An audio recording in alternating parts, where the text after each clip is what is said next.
নমস্কার বন্ধুরা, শুভ্রাজ হ্যাপি লাইফের আরেকটা নতুন ব্লগে তোমাদের সবাইকে স্বাগত। এখন বাজে 10টা আর আমি আমার বাড়ির ঠিক উল্টো দিকেই দাঁড়িয়ে আছি। আমাদের এখানে বন্দনা ভবন বলে যে বিয়েবাড়িটা আছে তার নিচেই অভয়া ক্লিনিকের ক্যাম্প হচ্ছে। প্রচুর লোক সমাগম হয়েছে আর রিপোর্টাররাও হাজির হয়েছে। হ্যাঁ, 9ই আগস্টের সেই দুর্বিষহ ঘটনা আজও আমাদের মনে জ্বলজ্বল করছে। সত্যি এত সুন্দর একটা উজ্জ্বল জ্যোতিষ্ক পৃথিবী থেকে হারিয়ে গেল। প্রত্যেক মাসের 9 তারিখে West Bengal junior doctors front এই ক্যাম্পের আয়োজন করে সাধারণ মানুষকে ফ্রিতে চিকিৎসা পাইয়ে দেওয়ার জন্য।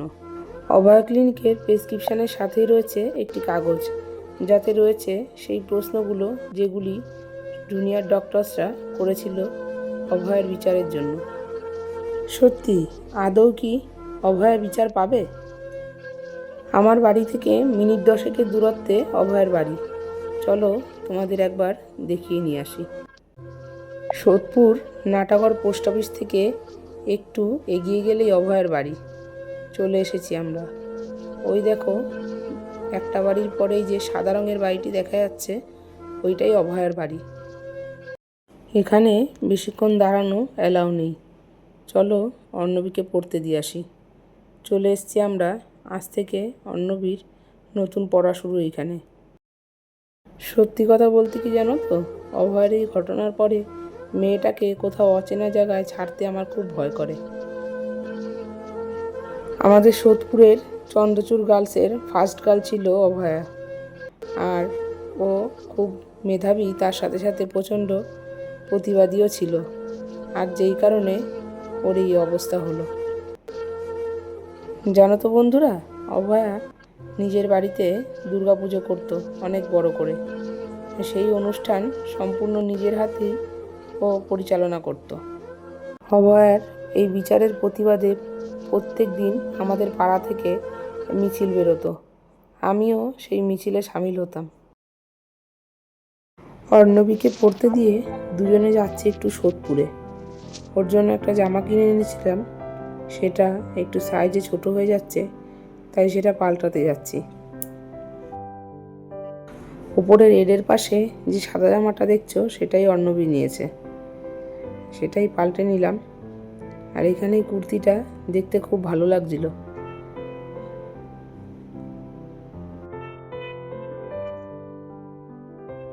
এইখানে এই দুটো পছন্দ করলাম। একটা তো অর্ণবীর জন্য সাদা নেওয়াই ছিল, আর এই হলুদটা আমি পছন্দ করেছি। দেখা যাক কোনটা নেওয়া যায়। এই দোকানের কালেকশানগুলো খুব সুন্দর। আর এই যে সাদা 3 পিসটা দেখছো, অর্ণবী আসলে আমাকে এটা জোর করে নিতেই হতো। এই সাদাটাও বেশ ভালো লাগছে। এই দোকানটির নাম শ্রিয়া কালেকশন, সোদপুর ওভারব্রিজের নিচে। এখানকার কালেকশান যদি তোমাদের ভালো লাগে তাহলে অবশ্যই পারচেস করতে পারো। আমি আগেও এখান থেকে কুর্তি নিয়ে দেখেছি, কোয়ালিটি ভালোই হয়। এখন যাব একটু রেডিমেড সেন্টারে মায়ের জন্য শাড়ি দেখতে।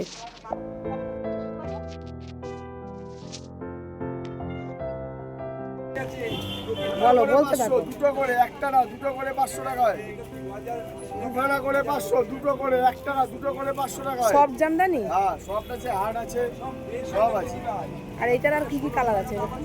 সব এগুলো সিঙ্গেল কালার, সব সিঙ্গেল সিঙ্গেল। দুটো করে 500 বলবে, দুটো করে 500। ওই কালারটা ভালো, 500 বলো। এই কালারটা খুব সুন্দর তো। আমি এই দুটো করে 500, একটা না দুটো করে 500 টাকা, দুটো করে। খালি বলবেন, খালি বলবেন, খালি টাকা বলবেন, জলে দিলে খালি 500, খালি 500 বলো। একটা না দুটো করে 500 টাকা। দাঁড়াও দেখছি, এইটা কি? ও বাবা, আমি বললাম পুরোটা শাড়ি মনে হয় এরকম। দাদা দেখুক আগে। বাইরে এত সুন্দর সুন্দর টি শার্টের কালেকশন রয়েছে যে এগুলো দেখতে ভেতরে যেতেই পারলাম না। সাদাটা তো সুন্দর, কি গো? সাদাটা খুব সুন্দর, দেখি সাদাটা একবার দেখাও দেখাও।